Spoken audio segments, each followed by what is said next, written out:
wabarakatuh. Nama saya Desyul Hijrah dengan NIM F 2019-02-022 dari kelas C5NR akan membawakan tentang sediaan obat parenteral untuk memenuhi UTS dari mata kuliah FTS steril.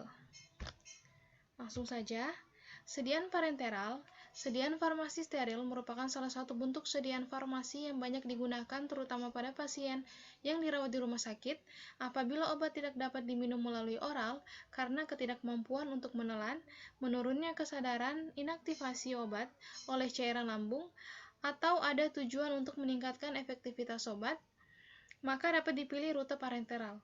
Pengobatan parenteral diberikan secara interdermal di bawah kulit, subkutan ke dalam jaringan lemak, intramuskular di dalam otot, dan intravena di dalam vena. Sediaan ini sangat membantu pada saat pasien dioperasi, diinfus, disuntik, mempunyai luka terbuka yang harus diobati, dan sebagainya. Proses pembuatan sediaan steril sama dengan proses pembuatan sediaan non-steril, tetapi pada pembuatan sediaan steril dibutuhkan pemahaman tentang proses sterilisasi, terutama yang berkaitan dengan stabilitas bahan aktif maupun zat tambahan dalam formulasi. Dengan demikian, dalam pembuatan sediaan steril, bukan hanya pengetahuan tentang formulasi, bentuk sediaan, tetapi juga dibutuhkan pengetahuan tentang sifat fisika kimia, sehingga dihasilkan sediaan steril yang memenuhi persyaratan. Salah satu sediaan farmasi steril adalah sediaan parenteral yang digunakan per injection tionem dan per infus.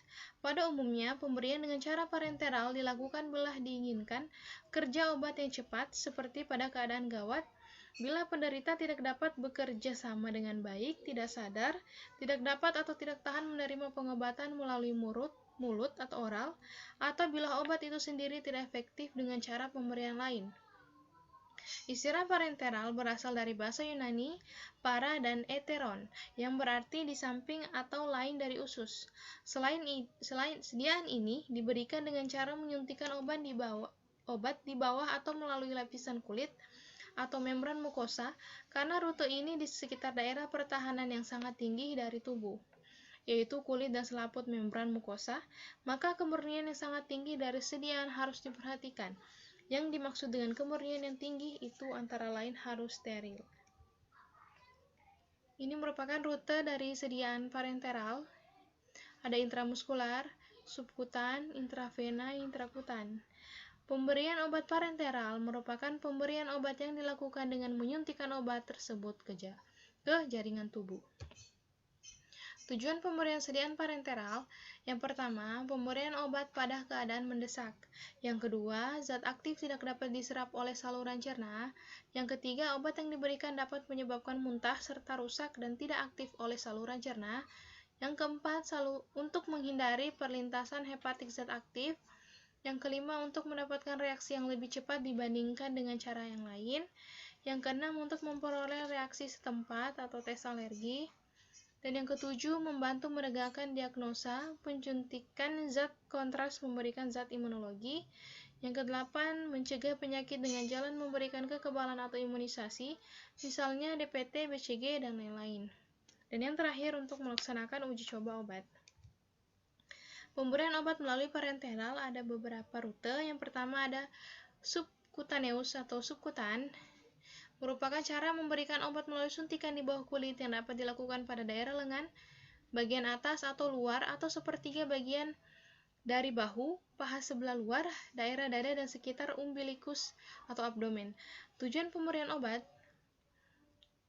melalui jaringan subkutan ini pada umumnya dilakukan dengan program pemberian insulin yang digunakan untuk mengontrol kadar gula darah. Pemberian insulin terdapat dua tipe larutan, yaitu jernih dan keruh, karena adanya penambahan protein sehingga memperlambat absorpsi obat, atau juga termasuk tipe lambat. Yang kedua ada intradermal atau intrakutan, memberikan cara atau memasukkan obat ke dalam jaringan kulit. Intrakutan biasanya digunakan untuk mengetahui sensitivitas tubuh terhadap obat yang disuntikan. Tujuan pemberian obat intrakutan bertujuan untuk melakukan skin test atau tes terhadap reaksi alergi jenis obat yang akan digunakan. Pemberian obat melalui jaringan intrakutan ini dilakukan di bawah dermis atau epidermis, secara umum dilakukan pada daerah lengan, tangan bagian ventral. Yang Yang ketiga ada intramuskular, merupakan cara memasukkan obat ke dalam jaringan otot.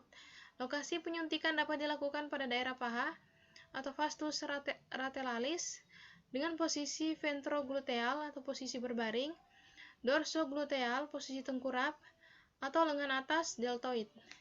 Tujuannya agar obat diabsorbs tubuh dengan cepat. Dan yang keempat ada intravenous atau intravena, terbagi dua, ada intravena langsung, cara memberikan obat pada vena secara langsung, diantaranya vena mediana cubiti atau vena cephalica atau lengan, vena saphenous atau tungkai, vena jugularis atau leher, vena frontalis atau temporalis atau kepala. Tujuan pemberian obat intravena secara langsung bertujuan agar obat dapat bereaksi langsung dan masuk ke dalam pembuluh darah. Yang kedua ada intravena secara tidak langsung, merupakan cara memberikan obat dengan menambahkan atau memasukkan obat ke dalam wadah cairan intravena. Tujuan pemberian obat intravena secara tidak langsung bertujuan untuk meminimalkan efek samping dan mempertahankan kadar terapeutik dalam darah. Yang kelima ada prinsip pemberian obat secara parenteral. Yang pertama ada benar klien, pemeriksaan nama klien, nomor RM, ruang, nama dokter, dan meresepkan pada catatan pemberian obat.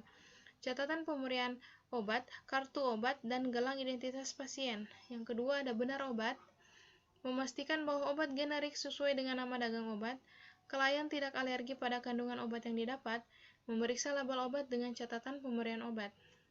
Yang ketiga ada benar dosis, memastikan dosis yang diberikan sesuai dengan rentang pemberian dosis untuk cara pemberian tersebut, berat badan dan umur klien, periksa dosis pada label obat untuk membandingkan dengan dosis yang tercatat pada catatan pemberian obat. Lakukan perhitungan dosis secara akurat. Yang keempat ada benar waktu, periksa waktu pemberian obat sesuai dengan waktu yang tertera pada catatan pemberian obat. Misalnya obat yang diberikan 2 kali sehari, maka pada catatan pemberian obat akan tertera waktu pemberian jam 6 pagi dan 6 sore. Dan yang terakhir, benar cara, memeriksa label obat untuk memastikan bahwa obat tersebut dapat diberikan sesuai cara yang diinstruksikan, dan periksa cara pemberian pada catatan pemberian obat. Indikasi pemberian obat parenteral.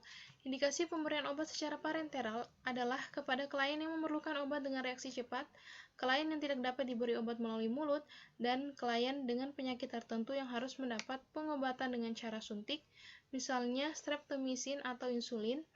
Biasanya dilakukan pada pasien yang tidak sadar dan tidak mau bekerja sama karena tidak memungkinkan diberikan obat secara oral, bebas dari infeksi, lesi kulit, jaringan parut, tonjolan tulang, otot atau saras besar di bawahnya, obat dosis kecil yang larut dalam air. Kontraindikasi pemberian obat parenteral. Pemberian obat parenteral ini dikontraindikasikan untuk klien yang mengalami masalah perdarahan atau sedang mendapatkan terapi antikoagulan. Obat yang disuntikan ke dalam tubuh dapat berupa larutan cair atau suspensi. Larutan cair disiapkan dalam 3 bentuk, yaitu ada ampul, vial, dan unit disposable. Untuk memberikan obat melalui parenteral ini, diperlukan spuit yang ukurannya bervariasi dari 0,5 mili hingga 50 mili. Spuit yang lebih dari 5 mili jarang digunakan untuk menyuntikan subkutan atau intramuskular. Spuit yang lebih besar biasanya digunakan untuk menyuntikan obat melalui intravena. Spuit insulin berukuran 0,5 sampai 1 mili dan dikalibrasi dalam unit. Spuit tuberkulin berukuran 1 mili dan dikalibrasi dalam mililiter. Spuit tuberkulin ini digunakan untuk memberikan obat di bawah mili. Obat dalam ampul dan vial dipersiapkan dengan menggunakan teknik aseptik dan memberikan melalui parenteral. Hal yang perlu diperhatikan setelah pemberian obat parenteral, efek yang terdapat pada pasien setelah pemberian obat, misalnya pada pasien yang melakukan prosedur skin test, terdapat hasil bintik merah atau tidak sama sekali pada daerah bekas injeksi. Sediaan farmasi parenteral, yang pertama itu ada infus. Infus adalah produk parenteral yang digunakan untuk injeksi ke dalam pembuluh darah vena melalui intravena. Infus dikemas dalam wadah large, volume parenteral, plastik atau gelas yang cocok untuk intravena. Yang kedua ada suntikan.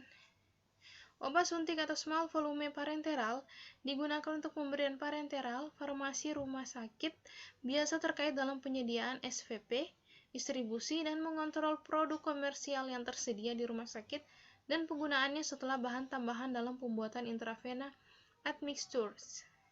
Yang ketiga ada sediaan mata. Sediaan mata termasuk larutan atau suspensi steril yang ditujukan untuk tetesan topikal pada mata atau salep untuk diaplikasikan pada area mata. Yang keempat, larutan dialisis dan irigasi. Produk larutan dialisis dan cairan irigasi harus memenuhi semua syarat standar infus. Pencampuran sediaan irigasi biasanya dengan antibiotik, kadang-kadang dilakukan bagian farmasi. Yang terakhir adalah larutan untuk terapi inhalasi.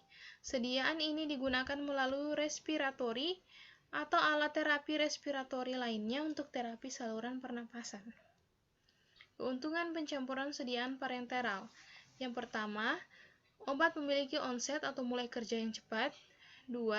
Efek obat dapat diramalkan dengan pasti. Yang ketiga, bioavailabilitas sempurna atau hampir sempurna. Yang keempat, kerusakan obat dalam saluran pencernaan dapat dihindarkan. Dan yang terakhir, obat dapat diberikan kepada penderita yang sakit keras atau yang sedang dalam keadaan koma. Sedangkan kelemahan pencampuran sediaan parenteral, yang pertama, rasa nyeri pada saat disuntik, apalagi kalau harus diberikan berulang kali. Yang kedua, memberikan efek psikologis pada penderita yang takut disuntik. Dan yang ketiga, kekeliruan efek psikologis pada penderita yang takut suntik. Dan yang keempat, kekeliruan pemberian obat atau dosis hampir tidak mungkin diperbaiki, terutama sesudah pemberian intravena admixture. Dan yang terakhir, obat hanya diberikan kepada penderita di rumah sakit atau di tempat praktik dokter dan perawat yang kompeten. Mungkin itu saja yang bisa saya paparkan, lebih dan kurangnya mohon dimaafkan. Wabillahi taufiq wal hidayah. Assalamualaikum warahmatullahi wabarakatuh dan terima kasih.